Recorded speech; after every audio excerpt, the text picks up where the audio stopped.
Salut à tous, c'est Alain Duke. Bien, j'espère que vous allez bien. Donc, pour cette nouvelle émission de échange, j'ai à mes côtés un artiste belge, Stéphane Cuvelier, qui m'a fait l'honneur de participer à cette émission. Nous avons eu le plaisir d'avoir déjà une amie belge, donc une infirmière qui s'appelle Isabelle Duchâteau. Ici, j'ai à mes côtés donc quelqu'un qui va représenter le monde, on va dire, artistique aussi d'une certaine manière. Non, mais l'artiste, on va dire plutôt comique aussi. On le voit là, dans des films comme Max et Léon, régulièrement aussi dans certaines publicités. Donc, je te remercie d'être là. Bonjour. Bonjour Alain, mais écoute, c'est moi qui te remercie. C'est toujours un plaisir et toujours un petit peu gênant de s'intéresser à moi, mais ça me touche. Voilà. Je trouvais qu'il était pertinent de t'inviter pour la simple raison que tu es aussi actif sur Facebook en parlant d'un sujet, on va dire, qui est actuel, hein, qui est tellement actuel que ça en devient même limite fatigant, hein. On est d'accord avec ça. Mais avant tout, je voulais simplement te poser une question, une première question qui pour moi est très importante. Comment va ton ami Josie?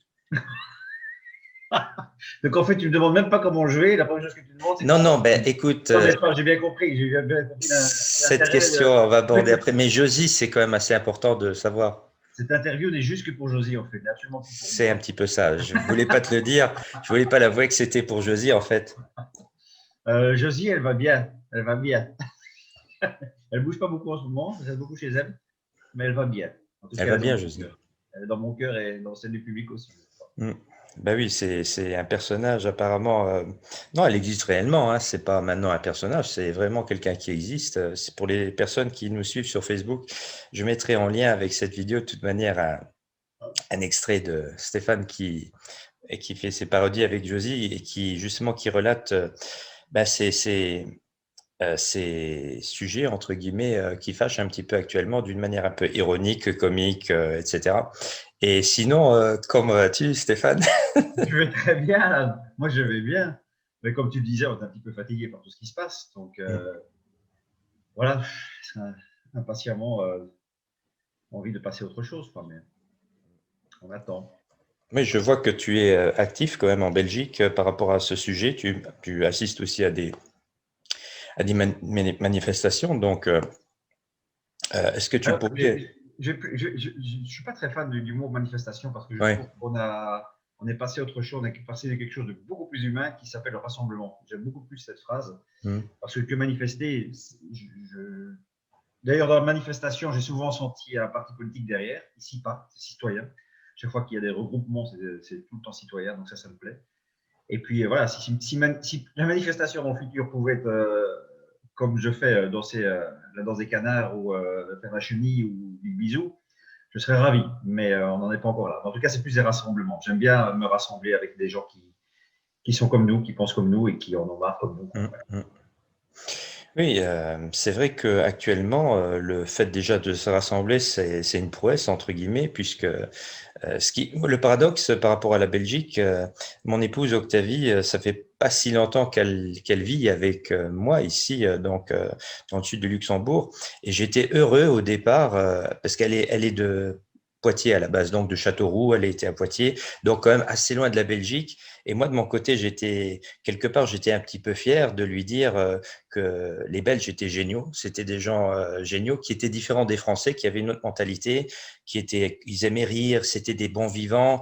Et je parle bien sûr des francophones, des Belges francophones, hein, puisque c'est surtout avec cela qu'on a plus à faire. Et puis, en observant ce qui se passe actuellement en Belgique, comme un petit peu partout, mais aussi en Belgique, on peut dire ce qu'on veut, mais vous avez des champions première catégorie au gouvernement, donc on voit bien, non, mais parce que d'un côté, les Français, ils sont pas, on va dire, on a affaire vraiment à des comiques, on est vraiment dans affaire, je veux dire, on a atteint, pour nous qui aimons la comédie, qui aimons l'humour d'une certaine manière, on a affaire à des maîtres, apparemment des personnes qui sont en train de nous montrer réellement ce que c'est de se foutre de la gueule des personnes, etc. Donc, et j'étais un petit peu, comment dire, choqué de ce qui se passe en Belgique aussi, donc des mesures, si on voit justement ces rassemblements en Belgique, on a carrément des cavaliers qui viennent, on se croirait à Waterloo, hein, je veux dire, c'est un truc de dingue. Donc, les gens qui n'ont même plus cette possibilité, moi, ce qui m'avait aussi choqué, c'était la côte belge, donc le port du masque pour aller à la côte belge, toutes ces choses-là. On se dit à un moment donné, qu'est-ce qui se passe? Voyons, qu'est-ce qu'ils n'ont pas compris, ces gens-là?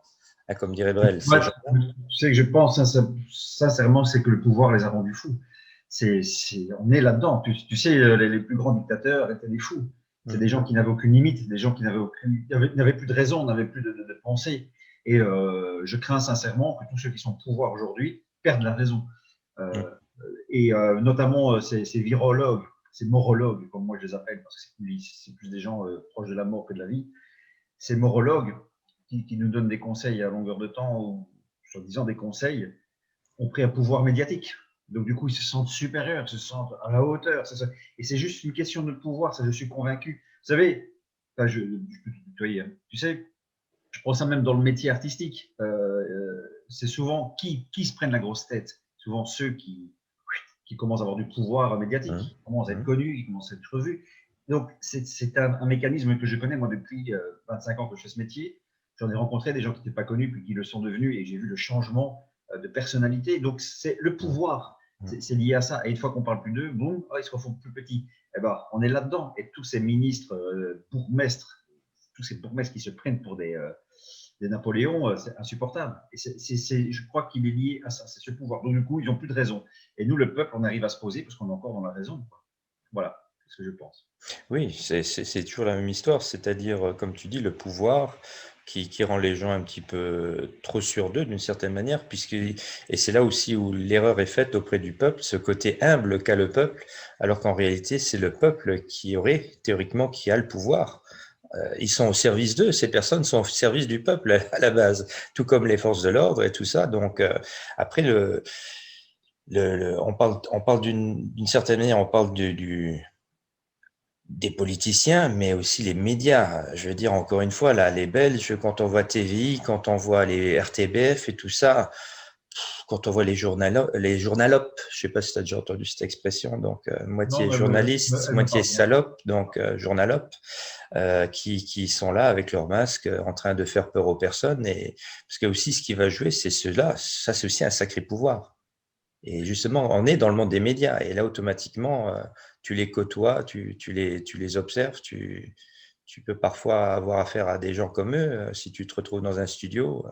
Mhm.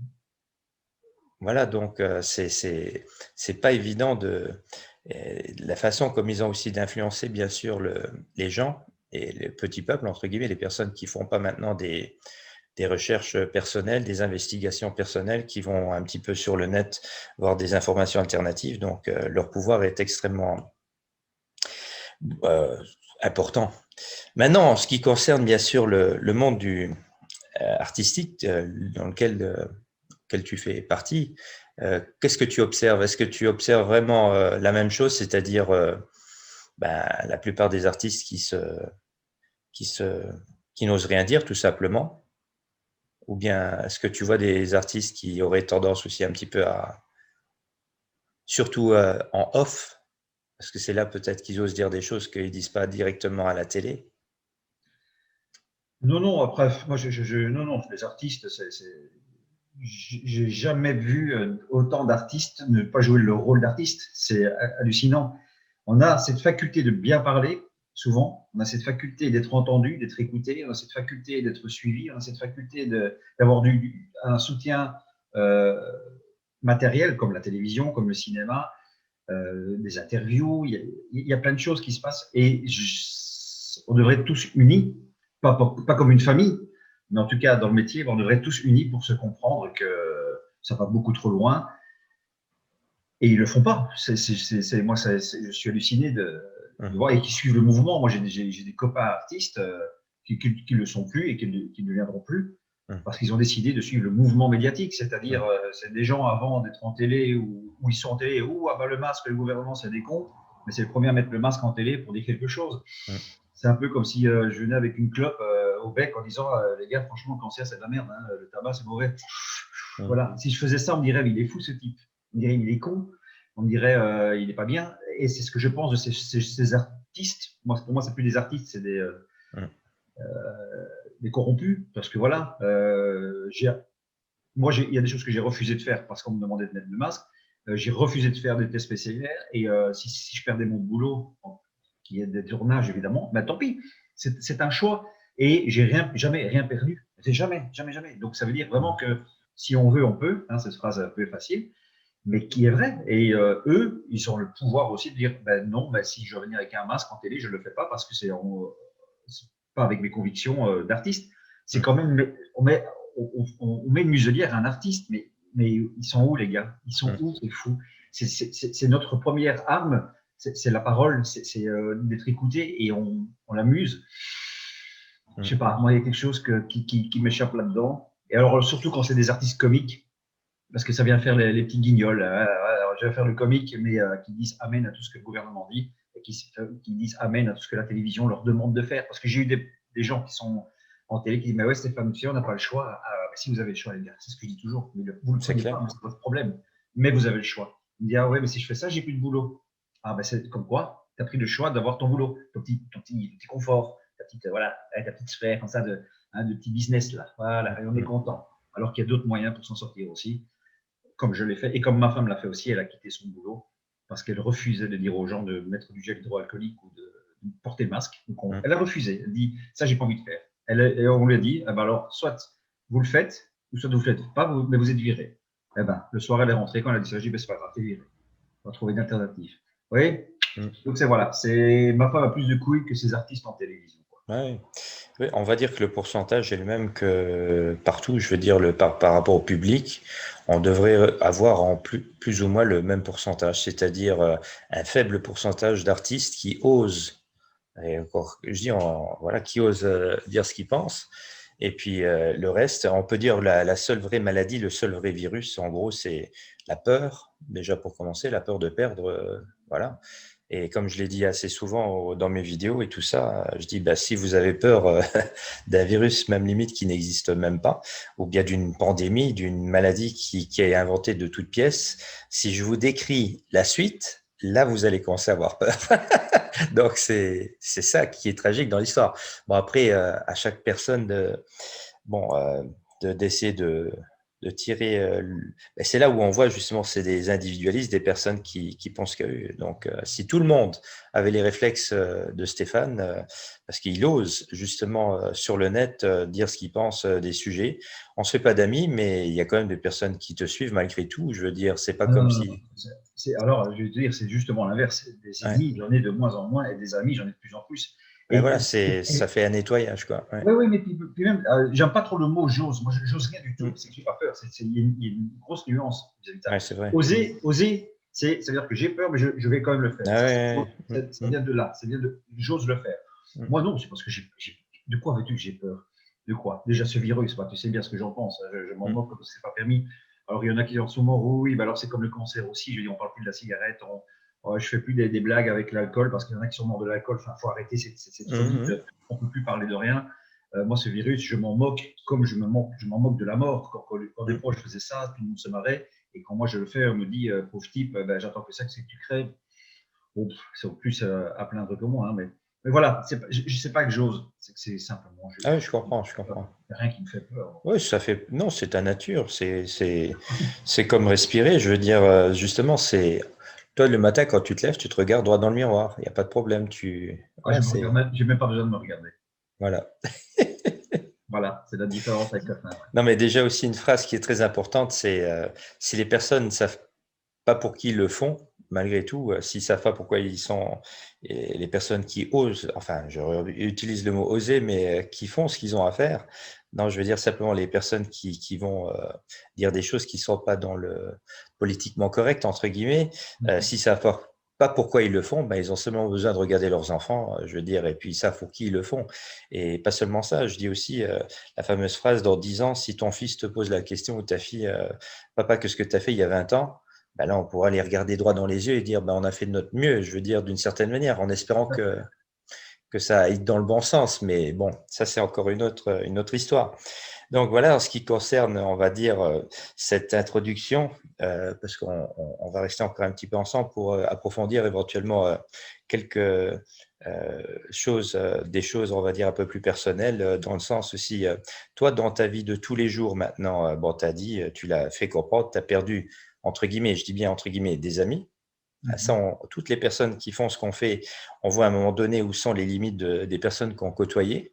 Et puis, tout d'un coup, il y a un monde qui s'ouvre, où il y a des nouvelles personnes qui viennent vers nous, qui avons la même façon de raisonner, de penser. Après, toi, comment tu vis ça? Voilà, est-ce que tu le vis aisément? Parce qu'il y a aussi des personnes que tu perds, où c'est pas forcément agréable de se dire, ah tiens, j'aurais pas cru que ça aille si loin. Donc, comment est-ce que tu vis? C'est, ça fait quand même des petits électrochocs, Eh ben, écoute, je le vis très bien. Je vis très bien parce que j'ai perdu. Je prends ma belle famille, donc la famille de ma femme. Je les ai perdus, elle aussi. Hein, donc, Mm, on les a complètement. C'est fini, on se voit plus. Il n'y a plus aucun contact. Ils ne veulent plus me voir, rien du tout. Suite à mes vidéos, évidemment, suite à mm. ma façon de penser. Et eh ben, tant mieux. Je gagne du temps en fait parce que je me rendais compte que je vais chez eux tous les dimanches pour parler, pour ne rien dire, pour parler de la pluie du beau temps. Et en fait, je me rends compte que j'ai jamais approfondi des conversations avec eux parce qu'ils n'étaient pas à l'écoute. Et en fait, j'ai ça avec tout le monde. Tous ceux Ah, avec qui je ne vois plus, je me rends compte que c'est des gens, mais en fait, on ne parlait pas, ou ils se parlaient eux-mêmes, ou ils s'écoutaient eux-mêmes, ou il n'y avait pas d'échange. Et aujourd'hui, le fait qu'on est sur la même longueur d'onde, on s'écoute, on échange, on essaie d'évoluer. Voilà, je sens vraiment avec l'amitié que j'ai aujourd'hui, la famille que j'ai recréée aussi, parce que j'ai recréé une famille aussi avec, je prends un couple d'amis qui me suivaient depuis des années, depuis 25 ans dans les spectacles. Et aujourd'hui, ben, je les appelle mon papa et ma maman, c'est mes parents de cœur, mais voilà, et mes enfants, je les appelle papy et mamie, parce qu'on a vraiment recréé une nouvelle famille. Et c'est là où je dis, mais en fait, je remercie cette fausse pandémie pour ça, parce que ça m'a permis de vraiment. Alors, évidemment, c'est cru quand on dit ça, ça fait un tri, mais il n'y a pas d'autre mot. C'est que ça a vraiment trié. Je me suis dit, mais en fait, tout comme ça aujourd'hui, ils sont pas utiles. Moi, je vois plus mon frère non plus. Bah, je me rends compte qu'il n'était pas utile dans ma vie. Voilà. Et on gagne tellement plus de temps en faisant ça. C'est mm. tellement plus agréable. Et que du coup, aujourd'hui, il y a des gens que, que je sais même plus d'appeler parce qu'en fait, je dis, il n'y a même rien eu avec eux et on se comprend qu'en fait, on n'aura rien à se dire. Donc, ils sont En fait, tombés. Stéphane, plus les gens ont porté de masques, plus les masques sont tombés. Ah oui, oui, tout à fait, oui. Et Hein, c'est c'est ça qui est. complètement révélateur avec ces masques. Hein. C'est-à-dire celui qui veut le porter, je dis bien qui veut, hein, je dis pas Ouais, qui doit. Il y a une vraie nuance. ouais, Donc celui qui veut porter le masque et qui veut qu'on fasse attention avec les gestes barrières, ces gens-là, c'est fini, fini, fini. Et donc ma ouais, belle famille, qui était comme ça. Si ah on ouais. allait chez eux, il fallait mettre le masque, évidemment. Avec moi, c'était mal barré, et ma femme aussi. Mm, Et donc, du coup, on refusait de tomber dans ce piège, dans ce jeu, parce que c'est un vrai jeu de ces crétins qu'ils écoutent. mm. Donc voilà. Donc, et voilà, et ceux qui aujourd'hui qui sont mes amis ne portent pas le masque, il n'y a aucun geste barrière, on s'en fout royalement. Et ça fait plus d'un an qu'on s'en fout et on s'en porte très bien. Quoi. Comme Ah quoi. oui, c'est clair. Encore une fois, c'est une question de. On voit à un moment donné la pauvreté intellectuelle de certaines personnes qui gravitent, parce qu'après, au-delà, il y a l'intuition. Beaucoup de personnes qui marchent à l'intuition, qui sentent qu'il y a quelque chose qui pue là dans cette histoire-là. Oui, mais Et attention aussi, Alan, parce que par rapport à ce que tu dis, je suis d'accord, mais on est le con de l'autre. Donc, je veux dire, pour eux, on est des cons. Donc, oui, c'est pour oui, ça bien que, voilà, sûr. autant plus se voir, puisque si on se voit à une table, Hmm. il faut être con pour discuter avec un con qui te prend pour un con. Je veux dire, donc, il n'y a aucun intérêt d'être à table ensemble, donc on gagne du temps. C'est Oui, ça. mais Mais non, je sais très bien que je suis le con de ceux-là. Ça, c'est. non, mais on est d'accord, mais en même temps, moi je dis toujours, c'est une question après d'échange. Justement, si les personnes ne sont pas capables d'avoir moi, c'est pas nouveau. Tu sais, ce que tu dis, ça fait écho, ça fait écho, ça fait écho. Donc, toutes les personnes qui vivent la situation actuelle, ils connaissent tous les mêmes situations. Justement, on parle de famille, les amis, tout ça. Donc, bien sûr, de mon côté, il y a aussi un grand nettoyage des déceptions de personnes où tu te dis, putain, je le pensais quand même plus intelligent, il allait se faire vacciner. Je le pensais quand même un peu plus intelligent que ça, malgré tout, etc. Donc, mais pour dire, dans le sens, surtout la discussion, donc le fait de même pas pouvoir, parce que c'est pas nouveau pour moi. Donc moi c'était toujours comme ça. De mon côté, j'ai une opinion. La personne en face de moi, elle est peut-être pas d'accord, mais il y a un mot qui s'appelle donc le débat ou l'échange, d'accord? Où il y a donc une contre-argumentation et puis on peut avoir un échange. Hein, et puis je dis toujours, le but du jeu c'est de débattre sans se battre. Donc, c'est un petit combat malgré tout, un débat, mais c'est d'apporter une contre-argumentation pour évoluer. Parce que justement, si les deux sont dans une approche intellectuelle, intelligente, il n'y a pas de perdant, il n'y a que des gagnants dans une discussion comme ça. Mais quand toi, tu te retrouves devant une personne parce que si toi maintenant tu as bûché, tu maîtrises le sujet, tu t'es intéressé, tu connais la version officielle, tu connais les versions alternatives avec d'autres médecins, d'autres chercheurs, des spécialistes tout autant chevronnés qui vont dire exactement le contraire de ce qui passe dans les médias mainstream et tout ça. Donc toi tu as les deux versions. Apparemment, l'interlocuteur qui est en face de toi, il a que la version officielle et il dit, et c'est là la fameuse phrase qui tue. Quand tu lui poses la question, mais pourquoi tu n'es pas d'accord? Et lui, il répond derrière, parce que. Parce que c'est comme ça. Voilà. Donc, ça veut dire en gros, parce que, il faut entendre derrière, parce que je n'ai pas d'argumentaire à te donner. Je ne connais pas le sujet, je ne le maîtrise pas. J'ai une confiance aveugle aux politiques, au lobby pharmaceutique, au monde, voilà, à tout ce qui est officiel. Donc, ce fameux. Il parle et il pense à ma place. Voilà. Voilà, le fameux. Voilà, de toute manière, on est dans une société fast-food où en plus on a habitué les personnes à prendre tout ce qui est pré-mâché, donc tu n'as pas besoin de penser, tu n'as pas besoin de te faire un plat, tu vas au fast-food et tout ça, donc la société fast-food comme je l'appelle. Et donc on voit que la façon qu'ils ont de fonctionner, pourquoi est-ce que je remettrai en question? Parce que le problème aussi, c'est que si à un moment donné, tu commences à te poser quelques questions, ou bien tu commences à donner raison, tu dois tout foutre en l'air. Toute ta vision du monde.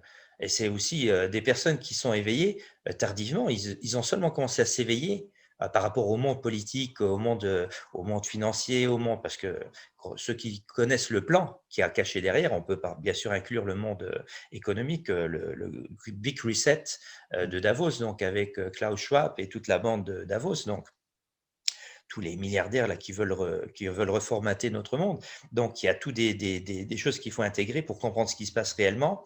Et justement, les personnes, c'est comme s'ils avaient au fond d'eux une sorte de garde-fou qui leur dit « Ne lui donne pas raison, parce que si tu lui donnes raison de ça, tout s'écroule. » C'est-à-dire ta vision du monde, les gentils politiciens qui veulent notre mieux, les lobbies pharmaceutiques qui sont là pour nous sauver, etc. Donc, tout s'écroule.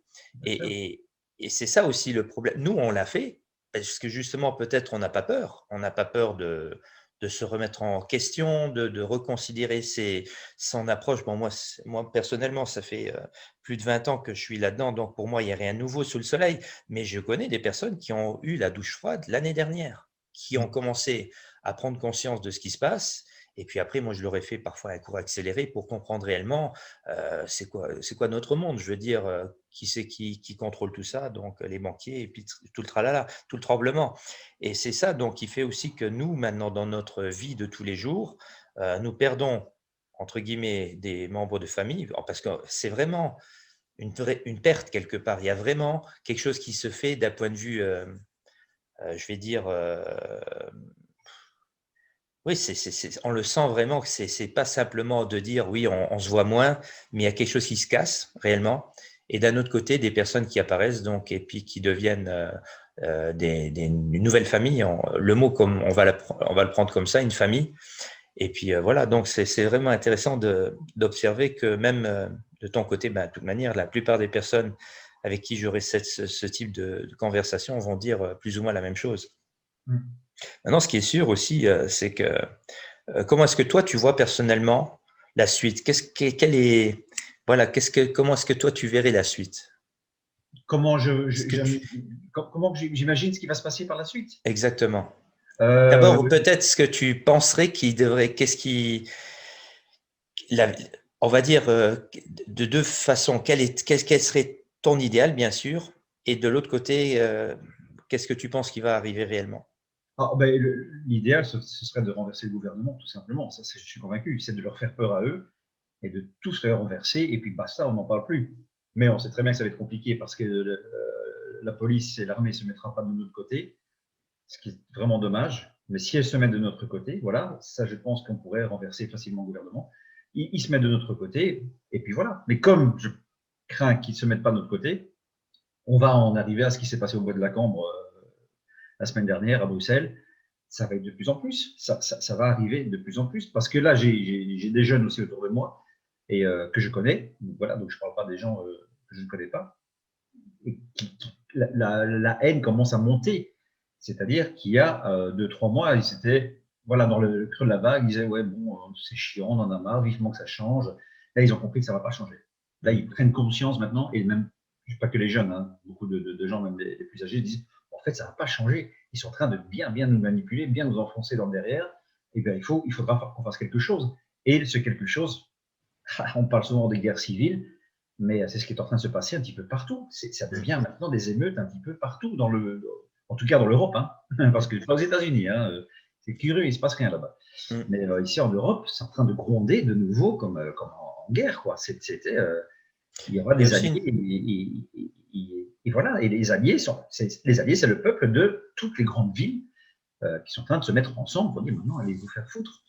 Mais il y a aussi une théorie qui raconte que c'est eux-mêmes, le gouvernement, enfin les gouvernements, parce qu'on dit le pour la Belgique, mais c'est les gouvernements. Ah oui, c'est le gouvernement. Le Luxembourg, quand je prends le Luxembourg, bien sûr, c'est un petit pays qui suit de toute manière l'Allemagne, la France, la Belgique, mais que eux-mêmes se décrédibilisent tout doucement. C'est-à-dire que même pour les gens non éveillés, maintenant avec un énième confinement, donc on reconfine alors que voilà, il se passe rien, il y a rien, il se passe rien. Hein. Donc c'est dingue de s'imaginer que pour un taux de mortalité de 0,05%, on est en train de détruire l'économie de l'Europe, quoi. Je veux dire, c'est parce que les gens, ils n'ont même pas conscience de la note qui va leur être servie dans quelques mois si ça continue. Hein. Donc, de toute manière, il y en a déjà qui disent on a atteint un point de non-retour d'un point de vue économique.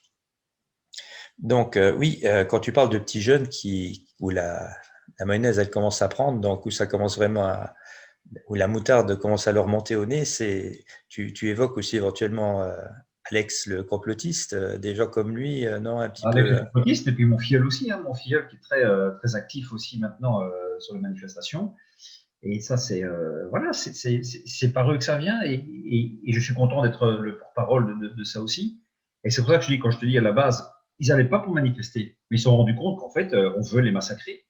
On peut même plus se rassembler, parce que voilà, c'est cette fausse pandémie, on sait bien que c'est une couillonnade maintenant, et que voilà, on continue, et ils vont trop loin. Et les flics, s'ils comprennent pas que ce qui s'est passé à Corne, c'est un avertissement pour eux aussi, dire maintenant stop les gars, parce que là maintenant on va plus de votre côté non plus. Parce qu'il faut quand même se dire que ces flics ont attaqué juste des gens qui étaient en train de pique-niquer. Alors tu as des petits, même des amis qui m'ont dit ouais, mais bon, il y en a toujours un qui fout un peu la merde. Oui, mais à la base, ils ne foutaient pas la merde, les gens. C'est pas comme une manifestation à Paris où tu as des casseurs qui viennent et qui cassent les magasins du PSG. C'était pas ça qui se passait. Donc, vous êtes venus vraiment les titiller.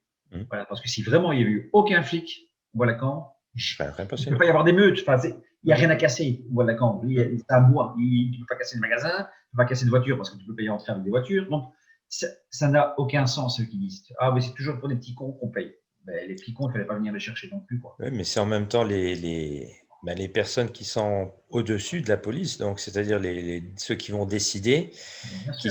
Ils ont, par exemple, en France, il y a un CRS qui a expliqué, c'est quand même bizarre, quand ce sont des blacks qui font en France, donc, quand il y a des manifestations de personnes de couleur noire, on nous donne des consignes de ne pas bouger.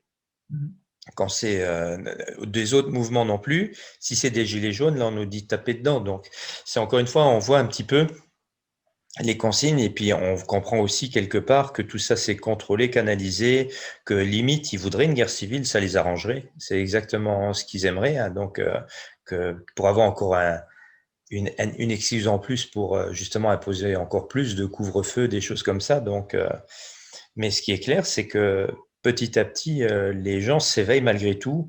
Et tu connais aussi cette phrase, Stéphane, si tu n'apprends pas dans la sagesse, c'est dans la souffrance. Certaines personnes qui ne veulent pas s'éveiller, ils vont quand même s'éveiller malgré tout. Ils vont quand même prendre conscience dans la souffrance, une perte d'une personne à côté d'eux parce qu'il s'est fait injecter le poison ou bien des choses comme ça, qui va faire qu'à un moment donné, ils vont prendre conscience qu'il y a quelque chose qui tourne pas rond dans ce Corona Circus, comme je l'appelle. Donc, on voit bien à un moment donné, si on prend de la hauteur et on observe vraiment ce qui se passe, les gens, tu dis à un moment donné, on revient à ce qu'on a dit avant, il faut vraiment être aveugle. Tu sais, comme je le dis aussi souvent, on leur met le nez dans la merde, ils diront encore que c'est de la mousse au chocolat. À un moment Ah donné, ouais, il faut quand même se dire, est-ce que vous avez vraiment conscience de ce qui se passe? tout à fait. Donc, moi, de mon côté, en ce qui concerne ce que je vois venir, il y a les deux scénarios, justement, c'est-à-dire ou bien le plan continue son chemin, c'est-à-dire le plan prévu par l'élite, donc Davos et compagnie, passeport sanitaire, traçage numérique, vraiment orwellien, donc le monde orwellien, comme en Chine, hein, si tu vois un petit peu Ah, je sais, je sais. ce qui se passe en Chine, c'est un truc de dingue. Ouais. Dans une journée, je crois qu'ils doivent présenter leur portable une centaine de fois pour rentrer dans des lieux, pour accéder à des trucs comme ça. Donc ça, c'est la version, on va dire, noire. On va vraiment vers ce monde d'Orwell, Huxley et tout ça, où vraiment, mais ça sera le peuple, de par leur action, c'est-à-dire des personnes comme toi qui ont quand même un auditoire, il y a plus quand même des personnes qui connaissent, qui vont te connaître, qui te connaissent à travers ton côté artistique et tout ça. Tous les colibris, entre guillemets, les personnes qui tout doucement commencent à un petit peu, malgré la censure, parce qu'en plus, toi actuellement, tu n'as pas trop eu droit à ça encore pour l'instant, la censure, ou bien si? J'ai pas droit à la censure, mais je reçois des menaces et je reçois Bon, ça, voilà, des coups de fil aussi de bourgmestre et de ah, carrément. ça, oui, ou des gens de télé. Oui, j'ai beaucoup de Ouais. gens de télé qui m'interpellent parce que je vais trop loin. Ah, mais parce que moi, quand je parle de censure, ça va être plutôt des blocages sur Facebook, sur des choses comme ça. Donc, moi, j'y ai le droit régulièrement. Donc, tu publies n'importe quoi, tu te fais bloquer 30 jours. Donc, et ça aussi, c'est au niveau, ben, Alex le complotiste, il a été bloqué hein, sur Facebook, justement, il est coincé pour 30 jours. Et ça aussi, donc, de continuer. Donc, j'explique aussi l'hydre de Lerne, donc une tête coupée, il y a 3 têtes qui doivent pousser derrière, ben, qu'on fasse la même chose, c'est-à-dire ce côté colibri. Donc, grâce à ce côté colibri, où l'information, elle continue quand même de se répandre, et d'une manière scientifique aussi, d'expliquer, de donner, de balancer des noms, de venir avec des dames. Une personne, comme je suppose que tu as déjà entendu parler d'elle, elle s'appelle Alexandra Orion-Caude. Alexandra Orion-Caude, une généticienne Oh, oui, bien qui, sûr, oui, qui parle justement de ces thérapies géniques, hein, ou bien de ces produits géniques, et voilà, donc qui sont injectés voilà, de ce côté colibri, de continuer de répandre l'information, mais surtout aussi de voir à un moment donné que ce sont eux-mêmes les politiciens, de par leur contre, ils disent une chose et leur contraire le jour même. Ah, tu as vu même avec le ministre français, Véran, oui, le matin il dit une chose, l'après-midi il dit quelque chose d'autre. Donc, à un moment donné, tu dis, et ce qui est intéressant, c'est que même sur Facebook, parce qu'au niveau de la censure, tu vas publier quelque chose qu'un ministre a dit, ils vont te le retirer. Donc, ils censurent des choses qui ont été dites par des politiciens carrément. Donc là, tu vois que ça atteint des niveaux de dingue.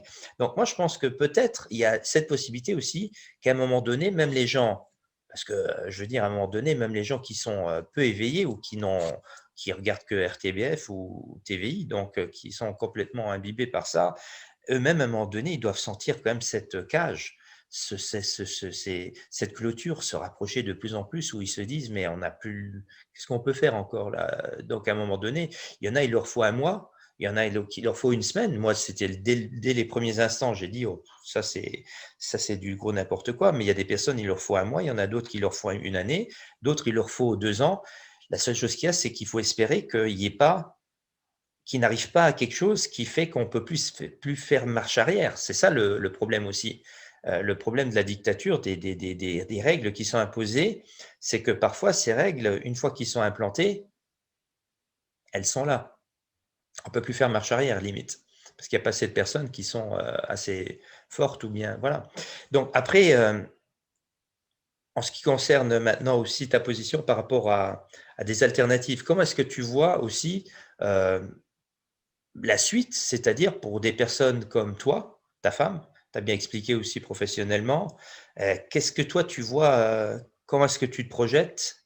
Bon, après, on dit il faut pas trop se projeter, il faut être plutôt dans l'instant pour, voilà, mais une alternative, est-ce que tu vois un monde parallèle, une société, une collectivité parallèle qui pourrait se créer?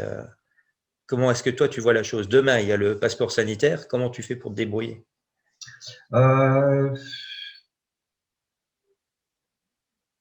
C'est difficile parce que j'ai encore l'espoir de me dire que tout ça va se Ouais, stopper. ouais, Ils ouais. vont essayer d'aller trop loin et qu'eux-mêmes vont se faire avoir dans leur propre merde. Donc voilà, donc j'ai encore cet espoir. Maintenant, si vraiment ça passe demain, écoute, j'en parle de plus en plus à ma femme de partir. Voilà, et que du coup, bah, évidemment, qui dit partir, c'est pas pour aller à Barcelone ou à Madrid, c'est pour aller dans des petits villages et qu'on me laisse tranquille.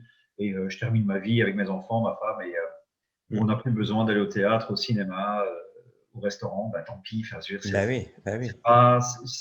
il y a un moment donné, il faut savoir ce qu'on veut. Mais je pense encore qu'il y aura des résistants à tout ça. Donc là encore, maintenant, je sais, voilà, j'ai une proposition de venir dans un restaurant clandestin. Ben voilà, donc on fera comme ça. Et puis tant pis, ce sera un beau pied de nez à cette dictature. Mais c'est pas tellement nous qui allons bouffer, je crois que c'est vraiment les enfants peut-être dans 100 ans. Exactement. Voilà, que eux vraiment seront robotisés, ça je crains. Nous, on Exactement. est encore, je veux dire, eux vont naître robots. Nous, on est nés humains et on ne fera pas basculer vers le robotisme. Ça, je crois pas. Sauf ceux qui, voilà, ceux qui sont, Ouais. le gouvernement, ils ont raison, les médecins, ils ont raison, ils peuvent se vacciner, toutes ces couillonnades. Mais voilà. Mais après, je pense qu'il y aura des résistants. Si moi, je vais faire un spectacle dans une salle où il n'y a que 50 personnes et ce sera, voilà, on voit de SMS, on nous fera des groupes privés sur Telegram, on le fera, puis c'est tout. Mais je pense qu'il y a, en tout cas, j'ai bon espoir parce que j'ai quand même pas mal de gens aussi autour de moi qui refusent Mm. la preuve, on est en pleine pandémie, il y en a plein qui font déjà des restaurants clandestins, alors tu penses que ça va Mm. se calmer. Non, non, c'est clair Il y aura, qu'il y donc, a. voilà, donc, Ouais. donc voilà. Mais c'est peut-être une utopie de ma part, hein, j'en sais rien. Oui, donc. Mais C'est dommage qu'il fasse pas plus beau parce que le temps joue aussi beaucoup sur les personnes. C'est-à-dire, tu vois aussi, même au Luxembourg, dès qu'il y a 3 rayons de soleil, les gens, ils ont plus de courage, entre guillemets, de sortir, de mettre le nez devant la porte, etc. Donc, pour aller. Je te ferai, je te ferai aussi remarquer que tu sais que depuis aujourd'hui ou hier, au Luxembourg, les terrasses sont de nouveau ouvertes. ah, je sais pas. Ah bah oui, tu te rends compte. Donc, c'est là où tu dis à un moment donné, encore une fois, l'Europe, il nous faisait la grossette avec l'Europe. C'est rigolo comme Et quoi, même. port du masque dans la rue et quand tu t'assieds, tu dois l'enlever, c'est quoi le Non, pas de principe? port de masque. Au Luxembourg, il n'y a jamais eu de port de masque dans les rues. Ah bon? Ah oui, ah bah oui. Et c'est là où je te dis, il y a une Europe, Ah, soi-disant unie, ils n'ont je aucune savais pas. règle qui est identique. Donc, au Luxembourg, il n'y a jamais eu de masque.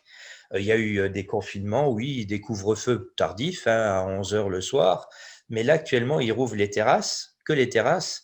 Et voilà, donc ça.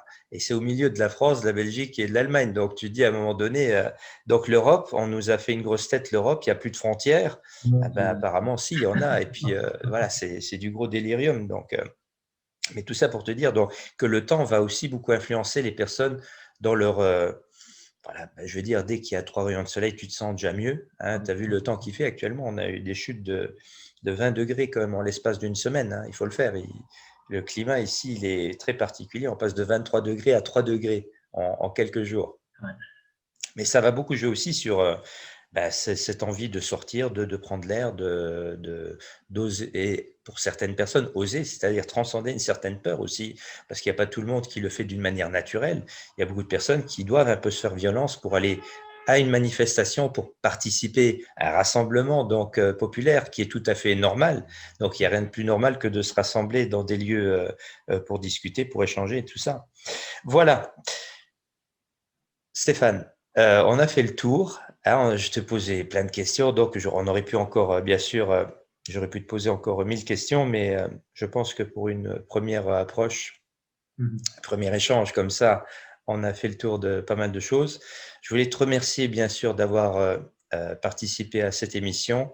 Il y a des personnes qui vont te découvrir aussi par le biais de cette émission, donc ils vont commencer à te découvrir. Et puis, je dis simplement aux personnes, ben, gardez cette personne à l'œil parce qu'il est vraiment très, très comique. Donc, il fait une superbe apparition. Donc, plus qu'une apparition, il est vraiment présent dans ce film Max et Léon où on voit vraiment que quelque part, il mérite aussi d'être encore plus connu, beaucoup plus connu, je trouve, par rapport à ce qu'il fait. Donc, je te remercie d'avoir participé à cette émission et puis je te dis à très bientôt. Hein. Merci Stéphane. Salut à toi. Salut Anne. Ciao, ciao. Ciao, ciao.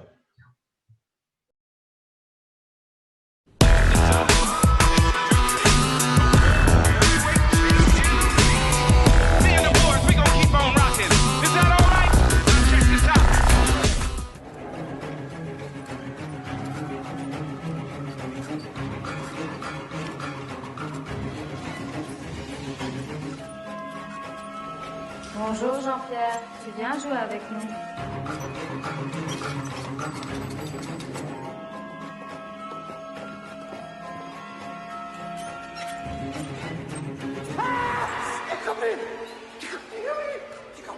C'était quoi ça? Ça, c'était mon prof de CE1, Monsieur Mignard.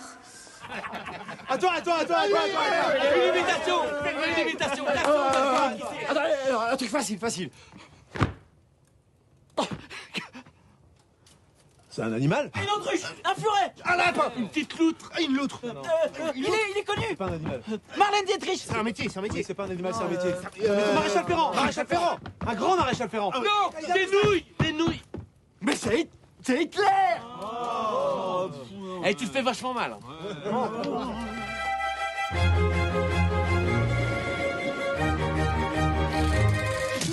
Nieuw van Venco. Chocodrop. Heerlijke chocolade. Oh là là. Met van binnen Er zit gewoon drop in! Nederlandse drop. Lekker! Proef nu de verrassend lekkere chocodrop van Venco. Lekker Nederlands. Tu ne comprends donc pas.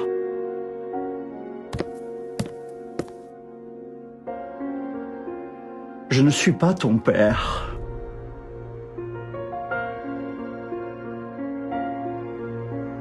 Je suis ton fils.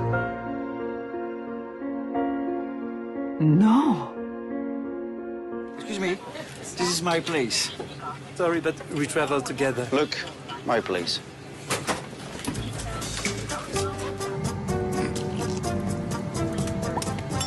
Thank you. Please try. Please. Dit is genoeg! Bruno, er zijn hier ook nog andere mensen in dat vliegtuig, hè? Vous êtes mariés? Oui. Depuis une éternité.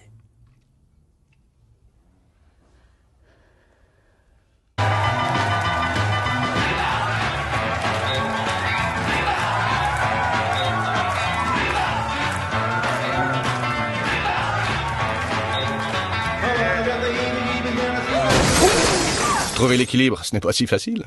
Heureusement, il y a Saint-Hubert Oméga 3.